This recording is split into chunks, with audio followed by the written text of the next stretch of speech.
Hey guys, welcome to my plan with me in my Organized Life Planner. I start off by just showing you the spread I had from the week that I was on vacation. That vacation ended up being total chaos because I had to turn around, come back home, and then turn around and go back to the vacation because I had a couple shooting dates for a show that I am on. I'll let you guys know about it when I am allowed to. I really like how those weeks came together. But now we're moving on to another week. This planner is now called the Steadfast Overscattered Planner, and it is so functional, so wonderful. I have moved out of it now, but when I was using it, it was so wonderful. The only reason I stopped using it was you had to print out the pages for it, and that was pricey, and I'm busy and I don't always have time to be printing out planner pages a few months at a time. So I go ahead and fill in the meal planning section. I use meal plans called Clean Food Dirty Girl. They are whole food plant-based, so vegan, but super healthy and super flavorful. I was doing the Halloween week. I do them totally out of order based on what sounds good to me in the moment because I have a few weeks that I didn't make when I was busier and I can skip around, and I actually really enjoy being a month or so ahead. That week was broccoli pasta, carrot dogs, pumpkin soup, which was delicious, a bean tostada, and a wicked salad bowl.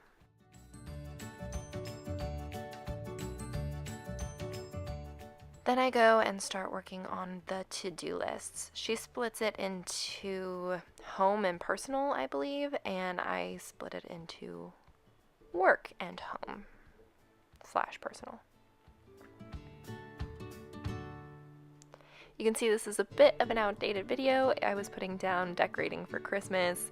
I needed to do writing sessions, record podcast test shows, needed to invoice a proofreading client, and I was in talks for ghostwriting another book, and I wanted to set up a phone call with the author. Every week I am so incredibly busy, and one of the most important things in getting things done is having a super functional planner. So this was great to get all of my thoughts in order. I found a slightly better system now for the moment, but I think part of me staying productive is changing things up every once in a while to stay motivated because I do a lot of work and I need to find enjoyment in it as much as possible, and part of that is in making the plans and not feeling like I just have an endless to-do list, but rather, oh, this is fun, look at me crafting my life and putting it together.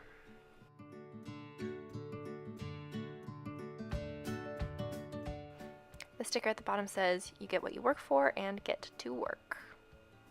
I'm using the Goal Getter Mamby sticker book. It was a limited edition release, but I believe recently they re-released it.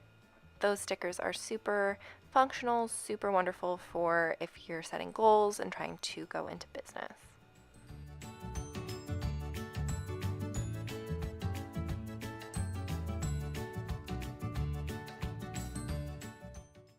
At the top of the page, she had 2 different categories with 3 items at the bottom. She had them designated for certain things. I reused them to work with my goals because I assigned 6 different big picture goals that I have.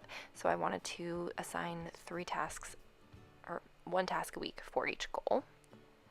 And then the habit tracker, sometimes I used it for different things. Here, I believe I was using it to keep track of my morning routine.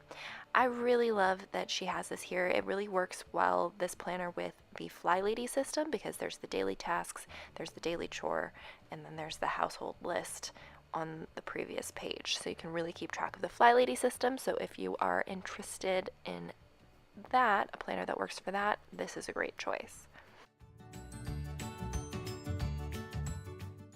Then I went through and took off my Post-its that had my plans as they were laid out for the week.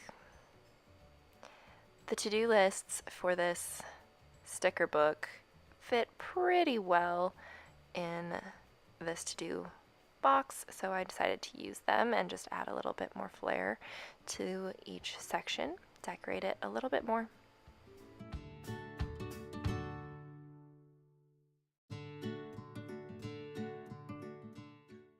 I started recently using an app instead of this habit tracker for my morning routines because habit trackers, I realized once I'm going with work in the day, I don't pick up my planner anymore because it's all about planning what I'm going to do. And as much as I love my planner and I want to be in it all day, I can't always be looking at it. So when I'm babysitting, for example, I can just go through, click off the morning routines that I did instead of having to set aside 5 minutes to go back to my planner when I'm not working and keep track of it.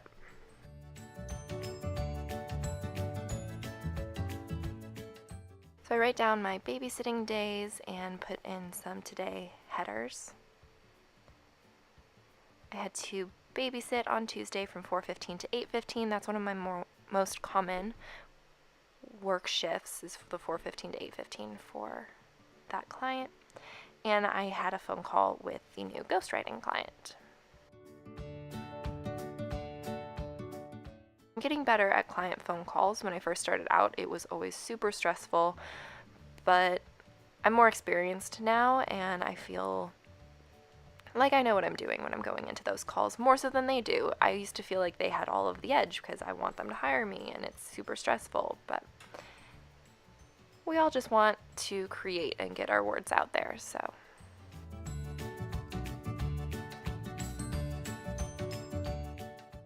In the top 3 section, I also liked to dedicate that to my goals. So those are the goal tasks for the day. The bigger left column is my must-do appointments for a day, and then the other to-dos can be goal-related but may not be. So I used this full box for my to-do. We were recording a test show for our podcast, which will hopefully be launching in 2 months, I believe it was. Maybe it was 3 months. I'll keep you guys posted. And then I babysat at night.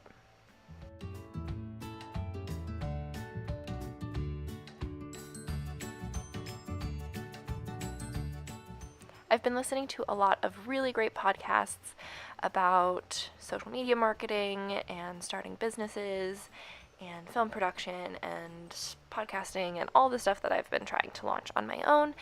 I really recommend the Often Ambitious podcast and Being Boss if you are looking for motivation.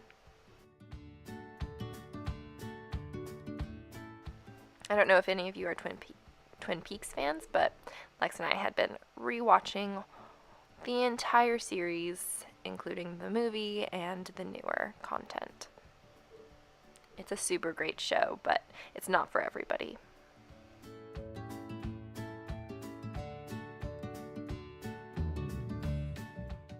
I really like how much space you have for each day in this planner because you are able to put in all your to-dos, put in your big ideas, put in anything that comes up that was unexpected. I always put that in the bottom right column. And then I like that there are prompts for what to put in the more broken down categories, but they're small enough that you could cover over them and repurpose the boxes however you want. For me, I think keeping track of things like workouts, daily rest, daily work, my hydration, and my food, I don't think I really need to do those things. I just schedule a YouTube video every day, or a yoga video every day. I just go through and I pick one as I go, and I know that I'm gonna try to do yoga every day, so I don't need to keep track of it as much. And my food, I definitely plan in advance, but then I just sort of go with what I feel like eating on a day, so I don't need to plan in advance, and I don't feel like I need to track it because everything I have is usually healthy, and if it's not, it's the exception, not the rule. But this is great for if you wanted to keep track of it. On Thursday, I had a wardrobe fitting for a production I was working on. I had to record a self-tape audition, and then I needed to do my writing sessions for a script that I'm working on. And I put down a sticker that says, "Start each day with a grateful heart." Then I moved on to Friday. I almost wrote down the name of the show, but I'm not totally sure I'm allowed to tell people until it airs, so I put the code name, and I still wanted to write it down and catalog it, even though I was sharing it publicly, because I want to be able to look back at my planners and see the big wins and the big milestones.